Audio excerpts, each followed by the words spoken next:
Welcome to this week's Hollywood Gossip. I'm Amelia Jones. And I'm Caitlin Stamis again. We've all heard the phrase cracking under pressure, but how about bending under pressure? Because that is the complaint from regarding the new iPhone 6. However, this complaint may be a bit unfounded.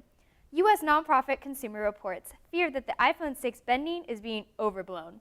The test showed that the new phones are substantially less strong than the 2012's iPhone 5, but stronger than the HTC's One M8 phone, which bent at the same pressure as the iPhone 6 when tested. At least some things can hold under pressure. To all of you Harry Potter nerds out there on campus, do I have good news for you? Yes, I do. Starting tonight, Marcus Theaters are reshowing all 8 Harry Potter movies for only $5 per show. Every week, they are doing 2 showings of each movie, Wednesdays at 7 p.m. and on Saturdays at 10 a.m. Tonight and this Saturday, the 4th, they are showing Harry Potter and the Sorcerer's Stone at participating theaters. You can catch these movies in New Berlin and Menominee Falls. The movies will play in order each week for the next 7 weeks. So were you really excited when you heard? I'm a huge Harry Potter fan. Me too. Yes. Which one's your favorite? My favorite movie or book? Because my favorite book would have to be Half-Blood Prince. So good. Respect, respect, respect. My favorite movie is definitely The Goblet of Fire. Oh, so good. Hands Dragons. It's like Game of The Thrones, ball, but wizards. I'm more of like the ball and like Hermione's dress. Oh. I loved it. Victor Crumb. Hot. Oh, Victor Crumb, though. Call me later. Speaking of Emma Watson, she has been bounding through the world since she started playing Hermione Granger in Harry Potter. Since then, she has graduated from Brown University and gave her He for She speech to the UN to fight against discrimination, sexism, and ensuring equality for all. One would think that people would rally behind her, but while many are, there are still a handful of arrogant people out there who feel the need to attack Emma. Some worthless internet forum called 4chan decided to attack Emma and her integrity. For some reason, these online users claim to have nude photos of Emma they threatened to release. The funny thing is, you would think that if someone had nudes of the Emma Watson, they would have leaked them already. But clearly, kids nowadays forgot that lying is actually a sin. Don't worry, Emma. All of us feminists out here, and everyone who has stood behind your movement is with you. And we are sure to laugh all the way home when those Photoshop photos come out. Like most monster movies, the gruesome monsters we thought were dead have risen from the grave to terrorize us all. The Twilight series is being brought back in an online form on Facebook as 5 short movies. One has to ask, why Facebook and not YouTube? My best guess is so that it can be contained properly and not escape onto the rest of the unsuspecting internet. Facebook claims that by using their video player to release the short film, it is using an innovative premium video program. Personally, using Facebook as a premium video program translates to we're losing a lot of people because we forced the new messenger system upon them when people were spying on them. So we need a new batch of tweens to join our free membership program. There's no news as to when the short films will be released, but beware when it does, since Facebook still doesn't understand that we don't need videos to play automatically when we're scrolling down our feed. So this was outrageous, I thought. I just have to say, really though, the videos when you're scrolling on Facebook that automatically play, I've been in public before. And then it starts going. Starts going, you're like, people look at you awkwardly and you're like, and now you're going sorry. to hear, say it out loud, and then just vampire all the time. Because that's what Twilight is, vampires and teens. Oh, Harry Potter is so much better. Harry Potter is so, why don't they do a short version? I would star, I'm going to be Harry Potter. Exactly. Happy Halloween. So, it's official. Living young, wild, and free forever is not the best motto for life.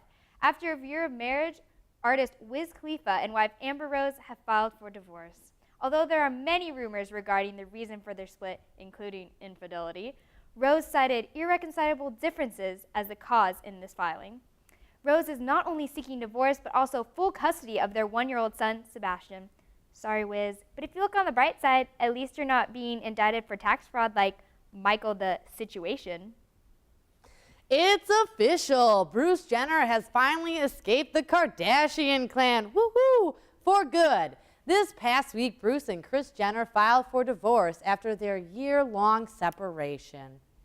The reality TV stars never got a prenup when they first married, so it is expected that Bruce will receive half of the money that Kris has earned managing her daughter's many business ventures. Bruce celebrated the divorce by flying helicopters in Malibu and getting a makeover, while Kris partied in France with Selena Gomez and attended Paris Fashion Week. Well, I think this is, well, finally Bruce's rocket's only going up from here because it was, I would definitely agree with that. yeah, the fire was not being lit beforehand. Yeah, and we all I have know. to say, I always thought that Bruce was, I always felt bad for him. Yeah. To be in that house. In with all that those house. girls. That's why he got a makeover. Probably, and Because that's why he felt fine dressed self-conscious, and he's like, I need to look like the rest of them. So he had to do some surgery, shave his Adam's apple.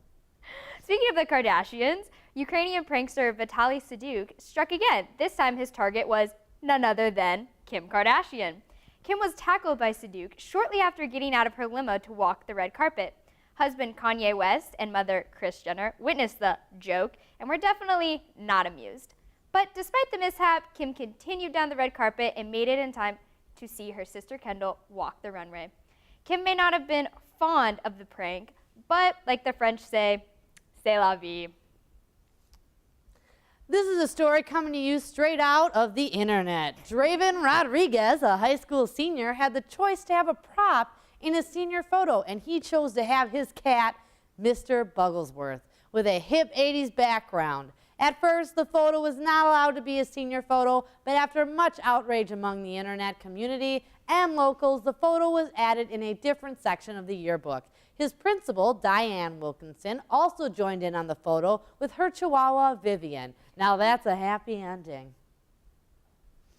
Tumblr has had an interesting turns of events with renowned pop sensation Taylor Swift's latest post of her in a "No, It's Becky" t-shirt. The "No, It's Becky" joke started in 2007 when a Tumblr user took a picture of a young Taylor Swift and claimed that it was her friend, Becky, who had recently died after snorting marijuana at a party. The Tumblr meme has racked up more than 175,000 notes since the post and has become a popular inside joke among Taylor Swift fans on the site, according to one user.